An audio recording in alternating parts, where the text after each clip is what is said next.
now look at some important properties of session. First is session.isNewSession. When is this property useful? See, many times we would like to do something when the session is just created for a given client. That means this is the first request from the client. So how to know whether the session is just created or was it already existing in the previous request from the previous request only? Yes, session.isNewSession. We can programmatically control timeout period. See, default is 20 minutes and ideally it is not recommended to change. But certain cases we know pretty well we want a longer duration of timeout period, so we can increase it as per our requirement. Then we have discussed in the previous video that sessions are dependent on cookies. So if cookies are disabled, will sessions not work? Yes. If sessions have to be dependent on cookies and if the cookies are disabled on the client machine, guarantee sessions on server will not work. So what is the alternative in those kind of situations? That means we want sessions to work even with cookies disabled. So for this, first go to web.config of the root directory and under system.web we can write session state and give here cookie less is equal to, we can either give use URI or you can say cookie less is equal to true. Both are same, use URI or true. Now see the difference. Now I run the same program, from home controller index method. We got 1, I refresh. Every time I refresh it's incrementing. But important point to note is the URL. Earlier the URL did not have something like this. Now it has it. This string was not there in the URL before. You can see here S0 with bracket. That is actually nothing but the session ID. So whenever we are submitting the request by refreshing or maybe by clicking on the hyperlink or whatever, automatically this value is going to server and that creates that is used for finding out the corresponding session and reuses it. But what if I modify this? It creates a new session, again 1. Because that key was not there, it automatically created a new session and a new key will be assigned. New session ID is going to be assigned to that particular session. So now another disadvantage of this is I copy from Firefox and I paste the URL in IE. Both are going to use the same session because URL is copied. So it is no more cookie dependent, it is purely URL dependent. Obviously if the URL is modified for whatever reason, it will become fresh. So yes, we can have cookie-less sessions. In case we have cookie-less sessions, the cookies are replaced with a string in the URL which has to be retained for session to be valid for subsequent request. But remember, something like this can be a problem also. For example, I go to index.cshtml of home page and here I give a href is equal to /home/ let us say about. Rather we already have about. And now I go to home controller about.cshtml and here I am trying to put the value of session counter.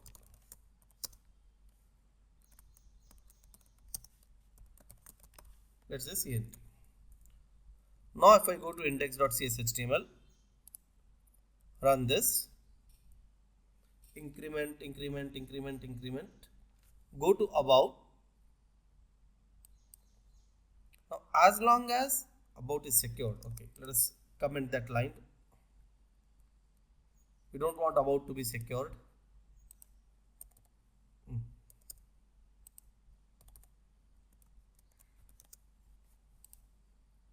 We are going to get that incremented value here. So home, refresh, about, you see, continue. But what if the URL has to be absolute? For example, I would like to give http colon localhost colon, right now what is the port number, 56097 /home/about. Now if suppose this is how it is. So we are in home index. This is where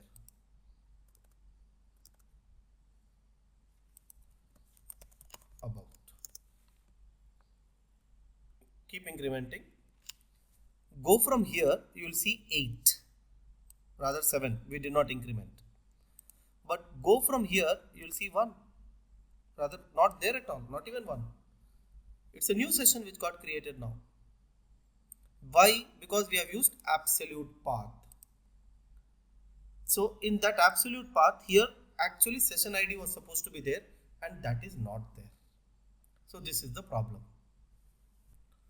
A practical situation where something like this is required is, our application is generating an email content in which we are asking the user to click and come back to the site. Say for example, I am asking a user to register on my site with a valid email ID. Now how would I verify that the email ID is valid or not? Whatever email ID he has given, I am going to send a mail to that email ID, asking him to click on a particular link in that mail. So the link which we are providing in email cannot be a virtual path or a relative path. Compulsory it is supposed to be absolute path. So how do we ensure that when the absolute path is constructed, automatically we get the session ID over here, which is supposed to be like this. We want session ID to be automatically inserted in this location here. So for that, we will have to frame the string dynamically. So I will write code and I want to get the string which is the session ID, encrypted session ID actually speaking. For this we have to use request dot apply app path modifier, maybe in response object. Apply app path modifier, and to this apply app path modifier I will give this.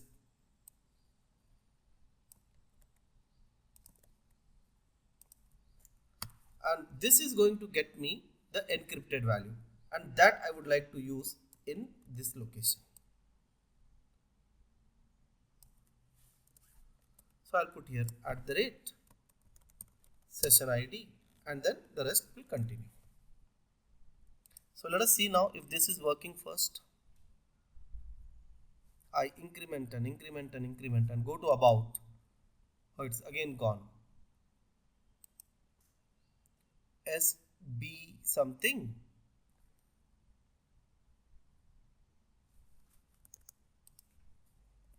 What could be wrong here? Okay, let us replace this with a simple request dot application path. So request dot application path we are going to get, which is by default slash with the additional ID. But before this we also need to write here http colon whatever. Now I don't want to put that localhost also hard coded. On whichever site it is working, we want that URL to come there. How to do that? @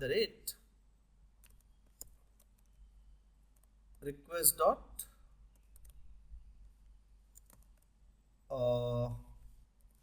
URL, request dot URL dot host colon @ request dot URL dot port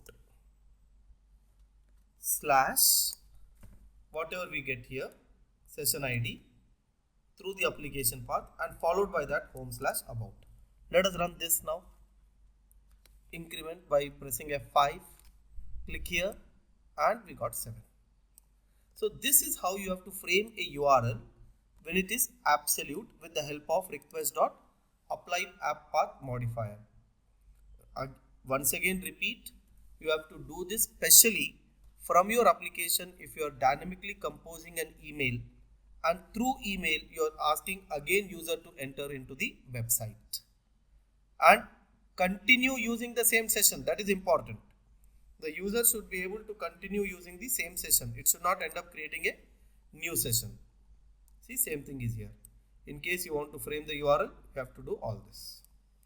Of course, this will be /home/whatever. Then we have got the concept of web farm. Now what is this web farm? Now we cannot expect heavily loaded servers to use only a single machine for hosting the website. They are going to use multiple machines for hosting the website.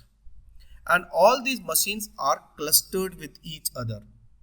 With the help of network load balancing server, every request which comes from the client is going to get redirected to any of the clustered machine for further execution. That means we will have multiple web server instances running for a single website, and that is what is referred as a web farm. And pretty obvious, when we have a web farm kind of scenario, we can simply think of one request going to one web server, another request going to another web server for the same client. So will sessions work? Right now they would not work, for the reason that by default for session there is something called as mode, and the mode value is here. In session, I am removing this use URI to avoid confusion. By default it is mode equal to in proc. That's the default value. In proc basically means in process. In process implies session is running within the same process address space of the web server. So if the web server changes, obviously the session will be different for that web server. So if one request was executed by server 1, and if the request goes to now server 2, the session of server 1 will not be used by server 2, and this is a concern. How is this problem solved? For that, this is supposed to be changed to state server, and then in your machine you are going to have services, local services. There is something called ASP.NET State Service. We have to start this state service on one of the machine on the network. We will have here ASP.NET State Service. Right now it is stopped. So if I run this program, we are going to get an error. Why? Program is going to try and connect to state server and store data, and it is not able to connect because that service is stopped. Now I simply go back and start that service. Right click and start, and again go back to the browser and refresh the page. This time it works and it is working. So what is the difference? Now instead of storing the session data within the process address space of the server, it is now storing in a separate state service. Ideally speaking, that state service is supposed to be on a different machine, and that machine name we have to give in the session state configuration. So we have to give TCP/IP equal to, right now for demo it is localhost, but in real time that localhost will be replaced with the name or IP address of the other machine on which the state server is started. 42424 is the port number on which it is running. So by default session state service runs on this port number, and of course in case you want to change the port number you can, for which you will have to go to registry, and on this particular port number location you will have to change it. So it is very important that in a web farming where we will have multiple web servers, we change the session mode from in proc to state server. State server is a service which can be executed on one machine, and the IP address of that should be used in the configuration file of all the web server. So every web server is going to store now session data in a separate state service, and that will be shared by all the other servers. So that's how state management has to be taken care of in web form.